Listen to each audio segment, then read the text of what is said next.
Olá, eu sou o Luiz Otávio Siqueira do canal Fisiologia 3D e sejam bem-vindos ao vídeo de controle da secreção da insulina. O principal fator que controla a insulina seria a concentração de glicose plasmática. A glicose plasmática, por sua vez, vai aumentar após a ingestão de alimentos ricos em carboidratos. Os alimentos ricos em carboidratos são pães, massas e doces, principalmente.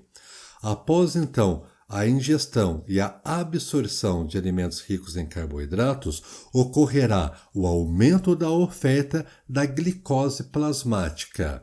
Esse excesso de glicose plasmática agora vai estimular as células beta-pancreáticas, que por sua vez as células beta-pancreáticas apresentam como função a secreção de insulina. Isso vai resultar no aumento da insulina plasmática. A insulina plasmática vai regular a concentração de glicose plasmática. Vamos entender isso de uma outra maneira. Nós vamos ver que existe uma correlação de equilíbrio entre a glicose em relação à insulina.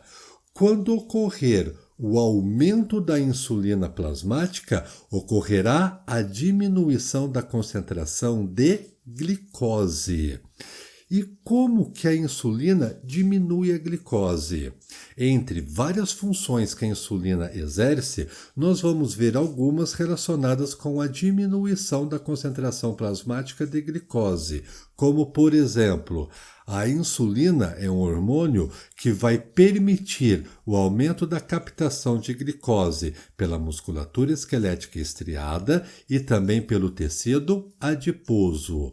Uma outra função que a insulina desenvolve para diminuir a concentração plasmática de glicose seria que este hormônio vai inibir a liberação da glicose, seja na musculatura esquelética estriada, seja no fígado. Também este hormônio vai aumentar a síntese de glicogênio, tanto para a musculatura esquelética estriada, quanto também para o fígado. Nós podemos ver, portanto, que a insulina é um hormônio hipoglicemiante. Isso quer dizer o seguinte: a insulina vai diminuir a concentração plasmática de glicose. Além dos carboidratos, outros fatores também aumentam a secreção da insulina, como, por exemplo, as proteínas. Uma refeição farta em proteínas vai liberar aminoácidos na corrente sanguínea. O aumento da oferta de aminoácidos na corrente sanguínea, tal como nós vimos para os carboidratos, vai estimular as células beta-pancreáticas. E conforme nós já sabemos, a função das células beta-pancreáticas seria secretar insulina.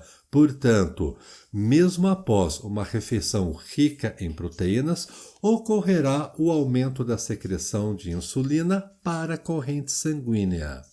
Um outro fator importante também seria o controle hormonal. Existe um hormônio chamado de incretina. A incretina é um hormônio secretado por células do trato gastrointestinal. A função da incretina seria amplificar a resposta da insulina à glicose. Nós vamos ver que as principais incretinas são a GLP-1, ou seja, o peptídeo 1 semelhante ao glucagon, e uma outra incretina importante seria a GIP, o peptídeo insulinotrópico dependente de glicose.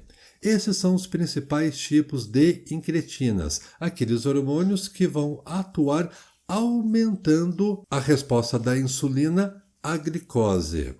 Dentre esses dois principais tipos de incretina, o que merece mais destaque é o GLP-1.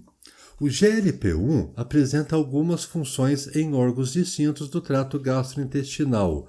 O GLP-1 vai atuar no pâncreas.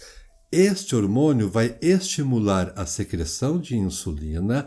Além disso, esse hormônio vai fazer com que ocorra o aumento da concentração de células beta-pancreáticas. Só recordando, as células beta-pancreáticas são aquelas células responsáveis pela síntese da insulina.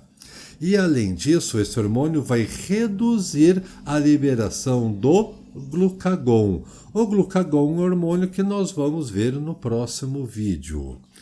Além do pâncreas, a GLP-1 também atua no estômago. No estômago, esse hormônio vai desacelerar o esvaziamento gástrico. E além disso, ou melhor, em decorrência disso, vai ocorrer uma redução do consumo de alimentos.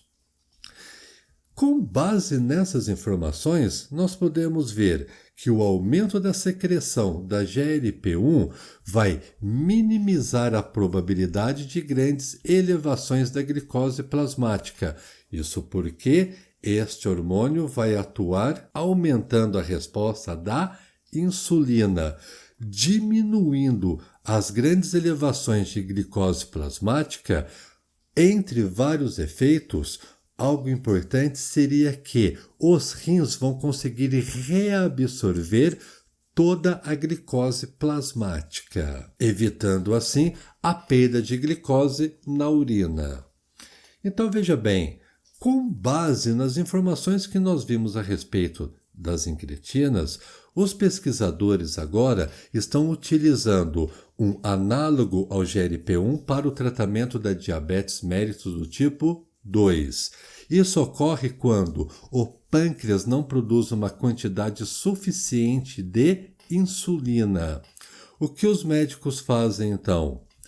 Antes de uma refeição, o paciente vai ser injetado com um análogo ao GLP-1. Esse análogo ao GLP-1 vai proporcionar um aumento dos níveis plasmáticos de insulina.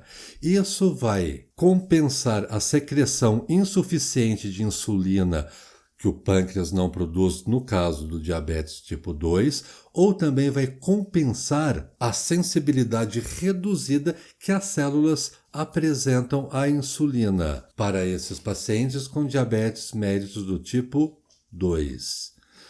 Pessoal, a respeito do controle da secreção da insulina, essas eram as informações que eu gostaria de passar para vocês. Espero que vocês tenham gostado e que essas informações tenham contribuído com a sua formação. Se chegou até aqui, não esqueça, deixe aquele like. Se não for inscrito, se inscreva no canal e nos vemos em breve. Até mais!